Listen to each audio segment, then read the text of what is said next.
बीजापुर से बड़ी खबर है। पत्रकार मुकेश चंद्राकर हत्या केस में एक्शन लिया गया। आरोपी रितेश चंद्राकर और उसके 2 साथी गिरफ्तार किए गए।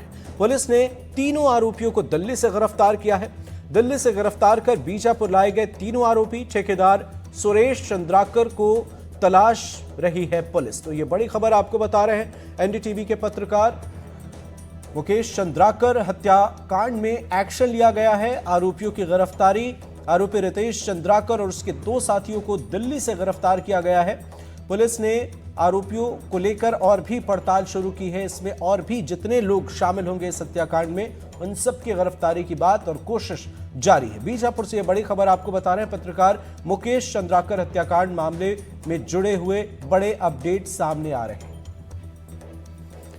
सहयोगी नीलेश त्रिपाठी हमारे साथ जुड़े हुए हैं। नीलेश, क्या है अपडेट? हमारे सहयोगी मुकेश चंद्राकर की हत्या कर दी गई और उसके बाद अब एक्शन की तस्वीरें सामने आ रही हैं। अपडेट जानना चाहेंगे आपसे। जी देखिए, आज जो दोपहर तक हो सकता है कि बस्तर आईजी या फिर बीजापुर पुलिस जो है वो इस मामले में एक प्रेस कॉन्फ्रेंस कर विस्तृत जानकारी साझा करे कि आखिर किस तरह से वारदात को अंजाम दिया गया और वारदात के पीछे की असल वजह पुलिस क्या मानती है, इस बात को का खुलासा करे। लेकिन इस घटनाक्रम के बाद से लगातार प्रदेश भर में जो अभी 3 गिरफ्तारियां हुई हैं, जिनका आपने जिक्र किया है, जिसका पुलिस ने खुलासा किया है, इसके अलावा कुछ और गिरफ्तारियां भी हो सकती हैं। मुख्य जो इसमें सस्पेक्टेड माना जा रहा है, जिसकी भूमिका षड्यंत्रकारी के तौर पर मानी जा रही है, सुरेश चंद्राकर, उसकी भी गिरफ्तारी की चर्चा है। हालांकि इस पर अभी पुष्टि नहीं है, लेकिन ये चल रही है। और इसके अलावा जो राजनीतिक लोग हैं या फिर जो जैसे मंत्री केदार कश्यप प्रभारी मंत्री भी हैं बीजापुर के, उन्होंने श्रद्धांजलि दी है मुकेश को। और इसके अलावा ये बात का आश्वासन भी दिया है कि इस मामले में पूरा सहयोग सरकार इस तरह से करेगी कि जांच निष्पक्ष हो और जो भी दोषी हो उस पर कड़ी कार्रवाई हो। इसी मामले में कुछ देर में हो सकता है कि बीजेपी के कुछ आला नेता, प्रदेश अध्यक्ष भी इस मामले में प्रेस कॉन्फ्रेंस कर कुछ जानकारी साझा कर सकते हैं। इसके अलावा पूर्व मुख्यमंत्री भूपेश बघेल ने भी मुकेश के साहस को सम्मान दिया है और उन्होंने उस घटना की याद की है जिसमें एक जवान जो कि मुठभेड़ के बाद अपहरण कर लिया था नक्सलियों ने, मनहास जो सीआरपीएफ के जवान थे, उनको छुड़ा कर लाने वालों के दल में मुकेश की क्या भूमिका थी, इस बात का जिक्र खुद पूर्व मुख्यमंत्री भूपेश बघेल ने कहा है। और उन्होंने ये भी कहा है कि इस मामले में मैं कोई राजनीतिक टिप्पणी नहीं करना चाहूंगा, लेकिन इस मामले की निष्पक्ष जांच हो और जो असुरक्षा का एक भाव पत्रकारों के मन में है और इस तरह के जो आरोपी हैं जिनको इस तरह से बल मिलता है कि कोई घटना को अंजाम दे दे, उनके लिए एक कड़ा मैसेज जाए और कड़ी से कड़ी कार्रवाई हो, इस बात की मांग भी पूर्व मुख्यमंत्री ने की है। इसके अलावा जितने भी नेता या मंत्री हैं या फिर जिम्मेवार लोग हैं, वो सारे लोगों ने इस बात के लिए आश्वासन दिया है कि इस मामले में निष्पक्ष जांच होगी और कड़ी से कड़ी कार्रवाई जो भी दोषी होगा उस पर की जाएगी। लेकिन सबसे बड़ी बात यह है कि अभी इस बात का पूरी तरह से खुलासा नहीं हो पाया है कि आखिर किन परिस्थितियों में मुकेश के साथ इस घटना को अंजाम दिया गया।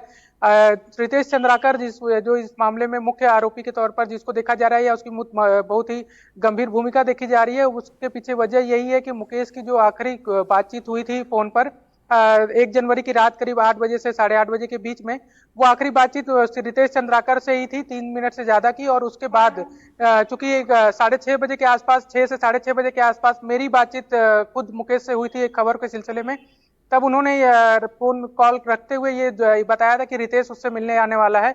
तो इस बात की भी बड़ी भूमिका है कि रितेश से अगर पहले से मुलाकात तय थी तो क्या इस घटना की साजिश पहले ही रची जा चुकी थी या फिर जब मुलाकात हुई उस दरमियान ऐसा कुछ वाकया हुआ कि घटना घटी। ये सारी बातों पर अभी पुलिस हो सकता है खुलासा करे आज दोपहर या शाम तक, और मुख्य आरोपी कौन है या किस तरह से साजिश रची गई, इन सब बातें सामने आए। जी बिल्कुल नीलेश, आज बीजापुर बंद है और इसके साथ साथ ये अपडेट तो आपसे जानना ही चाहेंगे, ठेकेदार सुरेश चंद्राकर के इन्वॉल्वमेंट को लेकर अब तक क्या कुछ पुलिस कह रही?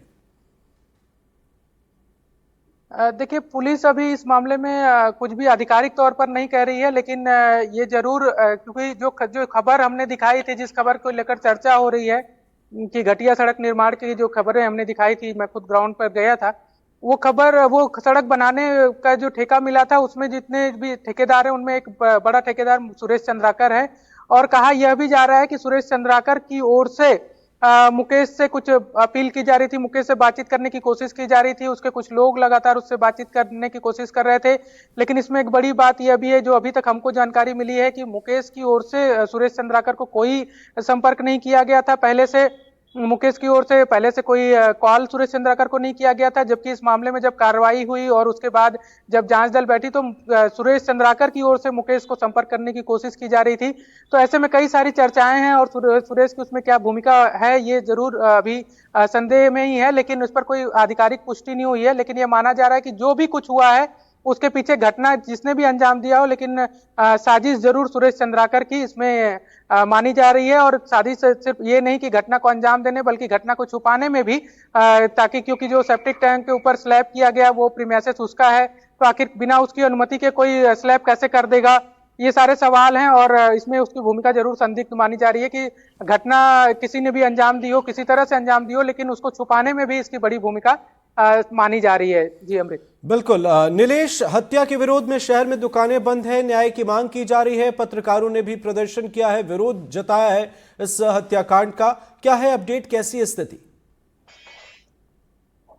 देखिए, मुकेश एक ऐसे पत्रकार थे जो सिर्फ पत्रकार नहीं थे बल्कि शहर के जितने लोग भी उनको जानते हैं या फिर उनसे जुड़े जितने भी लोग हैं वो ये बखूबी जानते हैं कि मुकेश एक ऐसे व्यक्ति थे जो हर किसी के लिए मदद के लिए तैयार रहते थे। चाहे कोई गांव से आया एकाएक, किसी भी गांव से उसको कुछ पैसे की जरूरत है तो वो जुगाड़ करके कुछ पैसे दे दिया करते थे। उसको अस्पताल में इलाज की जरूरत है तो इलाज के लिए वो आगे आ जाते थे, खुद अपनी गाड़ी में बैठाकर उसका इलाज करवाते थे, उसको जो भी जरूरी सुविधाएं दिलाते थे। तो ऐसे इन कामों में भी, सरोकार के कामों में भी मुकेश एक्टिव रहे हैं शुरू से ही। ऐसे में शहर में उनकी अपनी एक, या बीजापुर पुलिस जिले में ही नहीं बल्कि बस्तर और छत्तीसगढ़ में भी उनकी ये अलग पहचान थी कि वो मदद के लिए हर किसी को हरदम तैयार रहते थे। तो ये बीजापुर बंद का जो है ये स्वतः ही वहां के स्थानीय लोगों ने निर्णय लिया है कि मुकेश के याद में, मुकेश को श्रद्धांजलि देने के तौर पर आज जो है बीजापुर में स्वतः बंद कर दिया गया है, वहां की दुकानें बंद कर दी गई हैं। ये इस बात को भी दिखाती है कि मुकेश को लेकर कितनी संवेदनशीलता थी वहां के लोगों में, कितनी उनकी कैसी इमेज थी लोगों के बीच में कि स्वतः लोग दुकानें बंद कर रहे हैं। आप सोशल मीडिया पोस्ट देख लें तो उससे भरमार है जो मुकेश को अपनी याद कर रहे हैं, मुकेश की अच्छी बातों को लिख रहे हैं, तमाम तरह की चीजें हो रही हैं। तो मुकेश की अपनी एक जो छवि थी वो इस बात के लिए प्रमाण है कि आज बीजापुर में स्वतः बंद कर दिया गया है। और जो बड़े संगठन है जितने भी, चाहे वो सामाजिक संगठन हो या प्रेस से जुड़े संगठन हो, सब लोग मांग भी कर रहे हैं कि इस मामले की हर एंगल पे जांच की जाए, गंभीरता से जांच की जाए। और कोई भी ऐसा नहीं है कि जो प्रथम दृष्टया जो दिख रहा है सिर्फ वही एक आरोपी है, बल्कि इसके अलावा इसके पीछे कोई हर एक एंगल से मामले की जांच होनी चाहिए। बिल्कुल सही आपने कहा नीलेश। इस मामले में राज्यपाल रामेन जेका ने भी सोशल मीडिया प्लेटफॉर्म एक्स पर ट्वीट कर दुख जताया है। जी देखिए, जब से घटना की जानकारी मिली है, चाहे मुख्यमंत्री विष्णुदेव साय हों, राज्यपाल रमन डेका जी हों, या इसके अलावा विजय शर्मा हों, अरुण शाह हों जो डिप्टी सीएम है दोनों, इसके अलावा केदार कश्यप जो कैबिनेट मिनिस्टर हैं, ओपी चौधरी जो कैबिनेट मिनिस्टर हैं, इसके अलावा तमाम कैबिनेट मिनिस्टर, और इसके अलावा विपक्ष में भी जैसे भूपेश बघेल का मैंने पहले ही जिक्र किया, पूर्व मुख्यमंत्री जो हैं वो भी संवेदना जताए हैं। ऐसे कई लोग हैं जो लगातार सोशल मीडिया पर लिख रहे हैं और इस बात की मांग भी कर रहे हैं कि इसमें राजनीति ना हो, बल्कि गंभीरता से, राजनीतिक रूप से इसको न देखा जाए कि कौन किससे जुड़ा है, कौन क्या है, लेकिन जो भी दोषी हो उस पर गंभीरता से कार्रवाई हो, ये इस बात का जिक्र सब लोग कर रहे हैं। और ये आश्वासन भी सरकार की ओर से दिया जा रहा है कि इस मामले में जो भी दोषी है उसके ऊपर कड़ी कार्रवाई होगी और कार्रवाई जल्द ही उसे सजा मिले, इस पर भी काम किया जाए। बिल्कुल नीलेश, आप नजर बनाए रखें, आगे भी आपसे अपडेट लेंगे। फिलहाल बहुत बहुत शुक्रिया। एनडीटीवी के पत्रकार मुकेश चंद्राकर